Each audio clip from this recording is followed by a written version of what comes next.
अश्रु आपका अगर निकले तो श्री राम प्रेम की विरह की ज्वाला का होना चाहिए।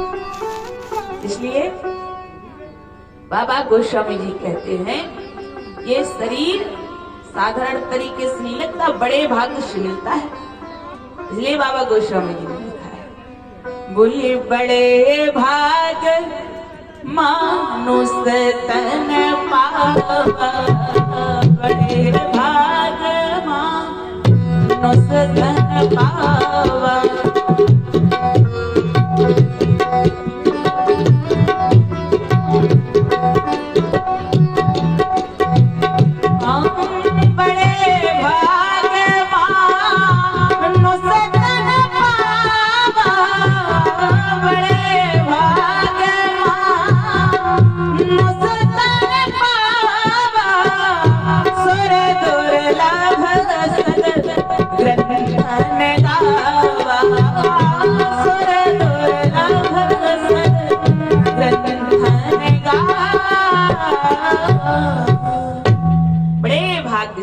बड़े भाग्य से ये मनुष्य शरीर मिलता है, और ये मनुष्य शरीर पाकर के अगर हमने भगवान में मन नहीं लगा पाया, देखो बड़े भाग्य से ये शरीर मिलता है, और शरीर पाकर के फिर सत्संग मिल जाए, ये भी बड़ा भाग्य होता है। और इतना ही नहीं प्यारे, सत्संग सुनने के बाद आपके मन में ये भाव जग जाए। कौन सा भाव? कि हमको दान करना चाहिए, हमको सहयोग करना चाहिए। अरे महाराज, आज 4 लोग इकट्ठे हुए हैं, कल हम 1000 लोग इकट्ठे होकर के धार्मिक कार्य करें, ऐसा भाव होना चाहिए। ये सेवा भाव है। इसलिए बाबा गोस्वामी तुलसीदास जी महाराज कहते हैं, श्री रामचंद्र जी भक्ति की भूमि में पहुंच गए, लेकिन हम वहां नहीं चले, क्योंकि हम कल ही जनकपुर की घूम करके आए, तो हम लोग आगे चलते हैं। बाबा गोस्वामी तुलसीदास जी महाराज दर्शन कराते हैं। क्या आज देखो माताएं बहनें भी बहुत हैं, और ऐसा भाव नहीं होना चाहिए कि तुम लोग बात करते रहो हम कथा सुनाते रहे।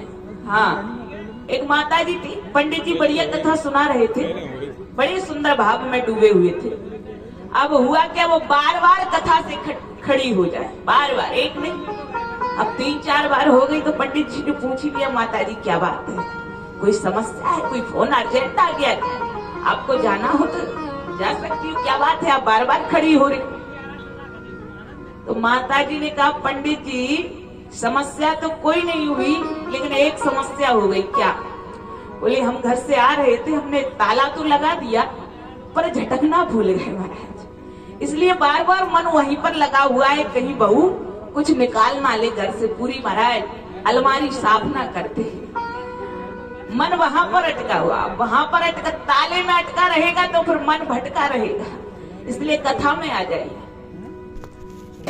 बाबा गोस्वामी तुलसीदास जी महाराज, देखो माताओं, और वैसे भी यहाँ पर माताएं बहुत आती है, तो मुझे लगता है माताएं के ऊपर बोलते हैं। देखो माताओं, रामचरितमानस में हम लोगों की बड़ी निंदा हुई है। कैसे? एक शब्द तो इतना बड़ा व्यंग करते महाराज, हम लोग कुछ कर भी नहीं सकते महाराज, समस्या ही है। बाबा गोस्वामी तुलसीदास जी कहते हैं, एक संत बड़े व्यंग में कहते थे, बोले अधम ते अधम अधम यति नारी,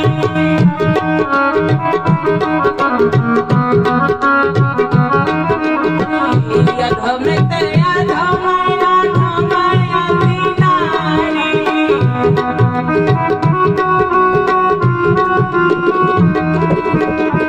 दिन महु में मति मंदे अगारी,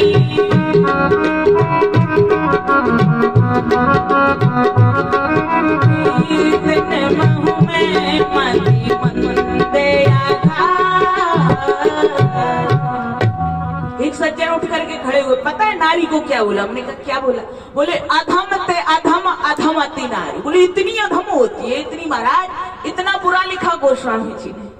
तो हमने उनको बुलाया, मैंने कहा आपने कहाँ पढ़ दिया? बोले मानस में लिखा, गोस्वामी जी ने लिखा, और क्या, हम आपको प्रमाण पत्र दे देते। हमने कहा महाराज जरा ध्यान से पढ़ते तो आपको समझ में आ जाता ये किसके लिए लिखा हुआ है गोस्वामी जी ने, और ये कह कौन रहा है प्यारे? ये सबरी माता बोल रही है।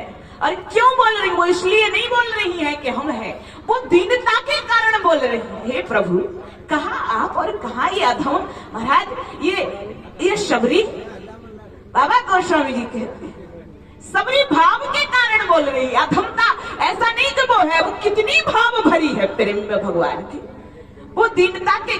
अब हमने उनको बुलाया, मैंने कहा महाराज पहली बात तो ये सबरी बोल रही हो, दूसरी बात आप कह रहे हो कि नारियां ऐसे, हमने कहा पुरुष भी होते, बस बात इतनी सी है कि नारियों के ऊपर हाल प्रश्न चिन्ह लग जाता है, पर पुरुषों के ऊपर महाराज हजार गलती करते, कोई प्रश्न चिन्ह।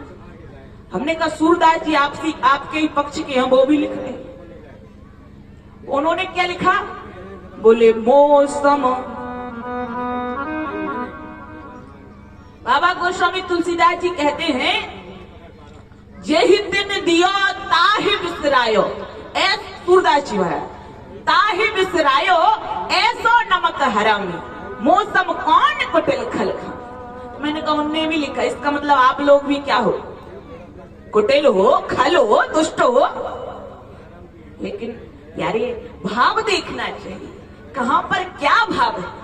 सूरदास जी भी वहां पर भाव के कारण प्रेम की उमंगे उनके हृदय में श्री राम श्री कृष्ण चंद्र के प्रेम की उमंगे उमड़ रही होंगी। उस समय वो भावावेश में मौसम कौन कुटिल खल कामी। अरे महाराज ऐसा नमक हरामी जिह तन दियो ताहि बिसरायो। अरे जिसने ये शरीर दिया उसको भूल करके संसार के चक्र में गुण दोषों को देखने लगा है। लेकिन बाबा गोस्वामी जी कहते हैं प्यारे, ये राम